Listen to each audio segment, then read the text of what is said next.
Have you found yourself in a position where you, as a solopreneur, so the only person in your business, or as somebody leading a super small team, where you are running a business, you are making real money, but you are feeling completely buried? If you're feeling on the verge of burnout with endless to-do lists, then this video is for you. Maybe you've reached that milestone of 6 figures, 250,000, or even $400,000 a year, and people on the outside are looking at you like you've made it. But behind the scenes, your calendar is packed, your brain is completely fried, and you're thinking, if something doesn't change soon, then my business is going to break. Here's the truth. Most people think that adding more people into their business is going to solve the problem, but more hands is not always the answer. Oftentimes, you need to start with more structure, and you can actually grow to 7 figures without having a big team. We are in a day and age where there's so many examples of this. I've seen the behind the scenes of businesses who have achieved this. And I've talked extensively about how I truly believe that this is the business model of the future. So today I'm going to walk you through 3 key things. The first is why you are feeling capped where you are. The second thing that you're going to get out of this video is understanding what lean scaling looks like in this day and age. And lastly, you will get a step-by-step blueprint that you can use and apply to your business so that you can continue to achieve growth while getting your time back. This masterclass is officially in session. If you don't know me, my name's Yusra. I drop a masterclass like this every single week on YouTube completely for free. This is really deep diving into valuable information for small business owners like yourself. And my only ask is that you hit that like button down below or hit subscribe if you find it valuable. Again, I do my best to really go deep and not keep things surface level or fluffy for you guys. This is real valuable information that usually lives behind a paywall, but I offer it completely for free, and my only request is you hit that like button. Let's get straight into it. So let's get real and honest and raw about what's happening in your business right now. Because here's the thing, if you're watching this video, there are likely a lot of things that you have done right, and we want to celebrate that success, and we do not want to downplay it at all. You have clients, you're making money, and you're not trying to start, you're trying to continue achieving growth. But something is still feeling off. If I had to guess, I have a feeling that something sounds like you sitting there and really wondering why your business is feeling harder than ever. Why do things seem to fall apart when you are not present in your business and taking time off? And how you can continue to operate in this place where you're not really getting what you want out of your business anymore. You're looking for more freedom. So this is not a motivation issue. This is not a mindset issue. This is primarily an issue around structure. So let's really break down 3 common reasons why entrepreneurs out there just like you are feeling like you're feeling. So the first is that your offer is too custom, and this is very self-explanatory. It's something that people often recognize early on, but don't necessarily know how to get out of this trap, right? So this is when you are selling, but every time you're selling, you are customizing your service to what it is the person on the other end of the meeting is looking for. And hey, it's working. You are getting clients, they are satisfied, you are enjoying the impact that you're having. But ultimately, this means so many things, right? This typically means that every deliverable has a different timeline, right? Like your schedule is never aligning when you're having multiple clients at once. You're always doing different things at different times. And it also typically means that every engagement is a one-off. So you are constantly chasing new clients as opposed to being able to service the clients who have already worked with you, are already happy with you, and would likely spend more money with you. And the absolute truth and the hard truth around this is that it's really not scalable, right? It's gonna cap your income. And don't get me wrong, you can make a great income doing it, but the reality is it's actually freelance work dressed up as a business, right? And that's not where we wanna be. We want to not only achieve scale and growth, but a key component is we want our businesses to be sustainable. And the reason why people start feeling themselves really worn down, really on the verge of burnout, is because things really aren't sustainable in their business. So I'm telling you straight up, if you are a service-based business owner and you have to reinvent the wheel every time you have a client, right? You have to create a new process because you're constantly doing new things. That means that ultimately, overall, even if your revenue looks good on paper, you're still leaking time and you're still leaking profit. Like, there is just so much more opportunity for your business to be profitable. Okay, now the second thing that tends to be slowing people down is yourself. If you find that you are the workflow, if you find that you are the bottleneck, meaning that nothing can move without you, meaning that even if you have a team, even if you have a contractor like a VA, they have to constantly come to you because you hold all of the keys in your business. Like, you are basically that janitor that is walking around with your belt jingling with a million keys, and people need to constantly ask you for permission to unlock a door, ask you for confirmation on where things are and what even lives behind all of these doors. That means that you are the bottleneck in your business. Here's the thing, your business has to have a certain rhythm to it, even if you're not the one who's beating the drum. And if you're unsure whether you are the workflow problem, I have a video about this that I will link up above and also down below in the description box. But you definitely know that this is the case if you find yourself answering the same questions over and over again, because that's likely an indication that there are not the right processes and workflows in your business. And not only that, but not everybody has visibility to them, which is a huge issue. And also, if you feel like you cannot take a week off without prepping obsessively over all of the things that need to be done. Yes, a certain level of prep is required in order to take time off. That's just the case.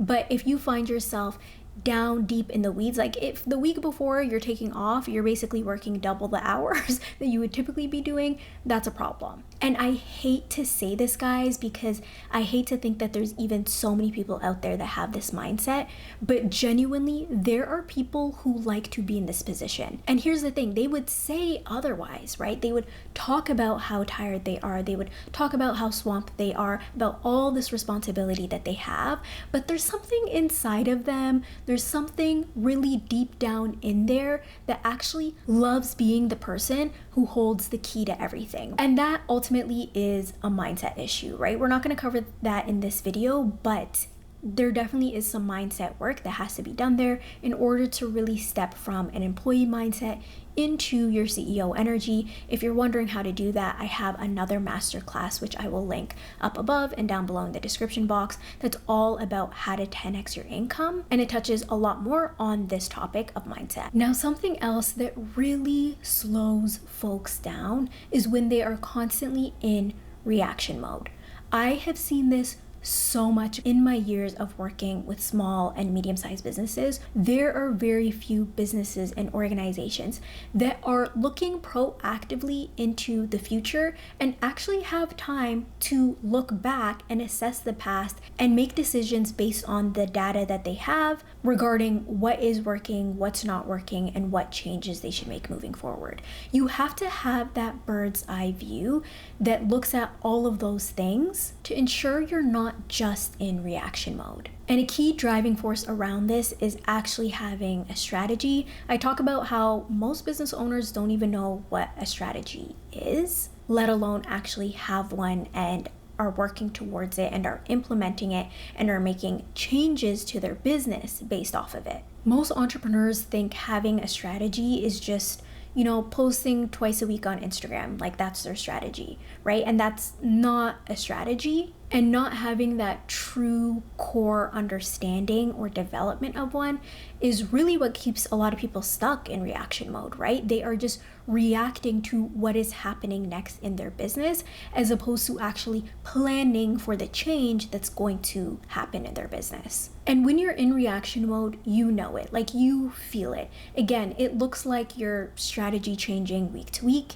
It looks like not having real numbers, real metrics that you actually measure and look to impact and make decisions around for your business. And it also looks like chasing short-term wins that ultimately don't align with your long-term goals. And it's like when I say these things out loud, it's like, well, of course, being in reaction mode is what's causing you to feel completely underwater, to feel completely overwhelmed, and at the same time to feel completely stuck. It's like you've been running off of vibes for so long, but I always say the thing that takes you from 0 to 6 figures is not the thing that's going to take you from 6 figures to 7 figures, right? You have to do things differently. You have to operate differently. And before we move any further, I want to link to a resource that I think could be really good for you guys.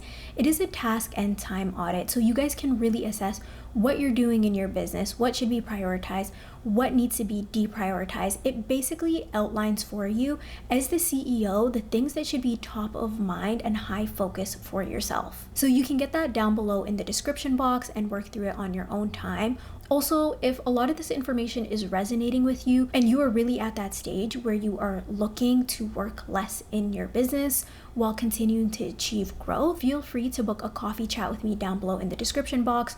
We can talk in more detail about what this would look like for your business and how you can go about achieving this. Okay, so now that we've reviewed some common roadblocks, some common things holding you back, let's shift gears a little bit and talk about what lean scaling actually is and how it can help get you out of your situation. It's a really simple approach for your business. Basically, lean scaling is the process of growing your business, increasing your revenue, getting more clients, and having a bigger impact without bloating your team or overcomplicating the processes, the tools, and the operations of your business that will ultimately lead to burnout, that will lead to inefficiency, because you're just going to be wasting time, money, and resources. It's really about getting and achieving bigger results and that next milestone in your business, not only without overcomplicating things, but actually by paring back on what you're doing. Because here's the thing, a lot of what we know as entrepreneurs, as business owners, as scaling, like a lot of the things that we tie to our understanding of it is actually completely out of date and comes from this 2019, 2018 hustle era around what scaling looks like. And that information is from an era where the way that we did business, the way the marketplace operated was just completely different. So we're really going to be deep diving into scaling in this day and age. So let's talk about the principles of lean scaling and what it looks like in action for your business. So the first principle is simplify to amplify. I've talked about this so much on this channel, but it is the idea that our businesses do not need to be more complicated. In fact, most of us actually need to pare down in order to scale and grow more. You want to be somebody who does a few things incredibly well instead of somebody who does a bunch of things at a mediocre or okay level. So you do not need 7 different lead magnets. You do not need to be on every single social media platform that exists. You do not need like 3 different client archetypes. What you do need is one lead engine that actually works well. And then you need a service that has truly been refined and that you know clients will love and will get a lot of value out of. And then in between that lead engine and that service offering that sells, you need a delivery system and structure that doesn't break when it scales, right? When more people, when more clients want to actually work with you and want to give you their money. So ask yourself, what is the service offering that you currently have that's the easiest to sell, the easiest to deliver, the easiest to scale?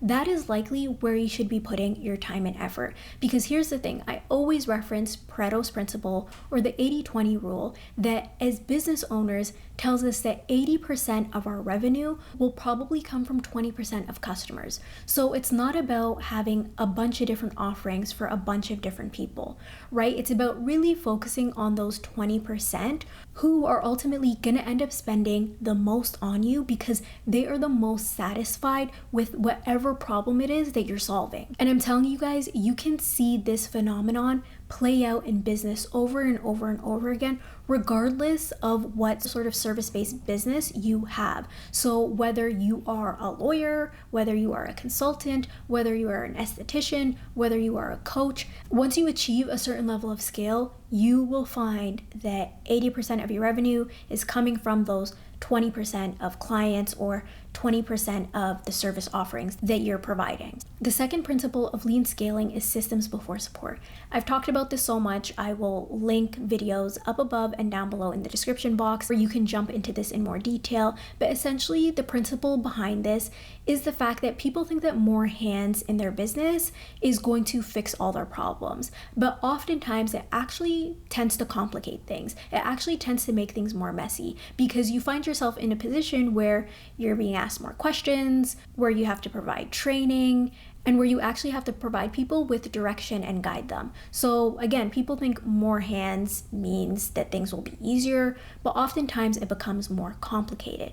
But one of the ways that we avoid this, we don't just hand off tasks to people. We want to hand off systems and structure because otherwise it literally leads to chaos. So there's really two paths, right? You can choose a chaotic path, which honestly is the path that so many people willingly go down, and I will never understand.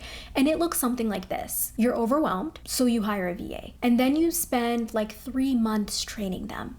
And after training them for 3 months, you realize you actually don't have any processes, you don't have any workflows, and now you're spending more time explaining to somebody different things, how to get things done, why they did something wrong, and actually it probably would have just been faster for you to do it yourself. That is the route that most people take, but we do not want to do that. We do not want to be most people. We do not want most people's results, so we have to do things differently. So an alternative to this would be a more lean path. And that instead could look like, first, what tasks you should be doing versus what tasks other people should be doing in your business. Then mapping out processes and workflows to support those things that other people should be doing, and identifying any points of friction. Just because you've done something one way doesn't mean it's the only way it could be done or the most efficient way it could be done. After that, then you bring somebody into your business. This is the better way to do it. This is the leaner way to do it and the cheaper way to do it.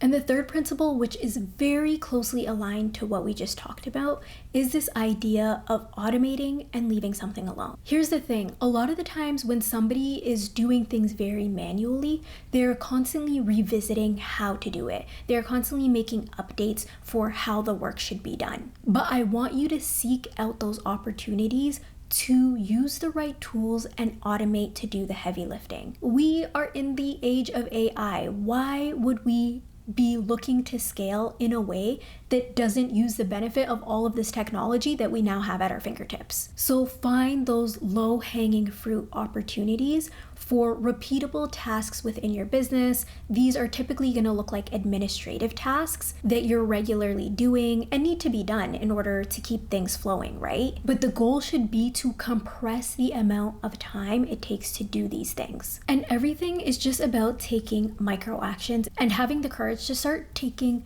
small little steps because you believe in the bigger impact. So people burn out because they try and do everything overnight. I don't recommend that for 99% of people. I recommend just thinking about what is one action that you can take today, tomorrow, this week that will move you closer towards the goal. And in this case, the goal is to not have to do everything ourselves, but really focus on all of the tools that exist around us in society and focus on automating and making our lives easier. And here's the thing, guys, we're not robots. And the goal isn't to become a robot. The goal isn't to fully remove, the humanness from your business, your creativity, your ability to problem solve, that human touch that you bring. We are just trying to put you in a position where you're running a business that doesn't constantly and forever need you to handhold. Now, the fourth principle is structure over speed. I talk a lot in a video that I have linked up above and down below in the description box for you guys. The old way of scaling was really built on a foundation of hustling and rushing. So people rushed into expanding their businesses, hiring a bunch of people, spending a bunch of money in order to scale very, very quickly. But what they built was never sustainable. And that's why so many of the well-known faces and names from kind of 2018, 2019, we don't really see them around anymore. And I think when it comes to you, you really have to assess, why are you rushing? Again, you've already built something. You already know that you have a winning formula. You already know that you can make an impact, solve problems. I find oftentimes this idea of rushing towards success is because folks haven't taken the time to sit back and reflect about what they actually want. And the problem is, when you are rushing to build something, right, rushing to get something up on shaky infrastructure, ultimately what happens is eventually the foundation cracks. So it's not about not having a desire to 10x your business. I really like to see that people have that drive and have that ambition, but it's about ensuring sustainability is there and that you're building for the long term. Ultimately, speed without structure, that's what gives way to burnout, right? That's what gives way to things cracking. But having the right structure allows you to move faster just a little bit later, right? You have to take the time to set things up properly, which I'm sure you can see the value of throughout this masterclass. And principle number 5 is that your business should be boring. I talk about this all the time. I've referenced before what very popular entrepreneur Cody Sanchez has said, which she has talked about how people should be looking to buy boring businesses. Things like laundromats, things like car washes, and how these sorts of businesses tend to print money. But I want to bring this idea of a boring business into the back end, into the operations of our business. Like, people are constantly chasing shiny object syndrome within their own business. They're constantly trying to launch new services. They're constantly trying to target a new client. And it's really not in a way that prioritizes profitability or prioritizes working less in their business and making things more efficient. It's in a way that just prioritizes their own fun. If your business is feeling boring, you are doing something right. That means things are kind of on autopilot and you don't have to think as much when you are running your business. And I'm not saying you shouldn't feel excited about your business or lit up about your business or that there isn't something interesting about your business. But what I'm saying is that oftentimes when things are not looking super sexy, when things are feeling a little bit boring, that's how you know you've actually built a business that is scalable. If you're enjoying this video, make sure you hit that like button down below and don't forget to hit subscribe. I would love to hear what parts of lean scaling you want to prioritize for your business down below in the comment section. Go ahead and let me know, and I'll see you guys in the next video. Thanks for watching. Bye.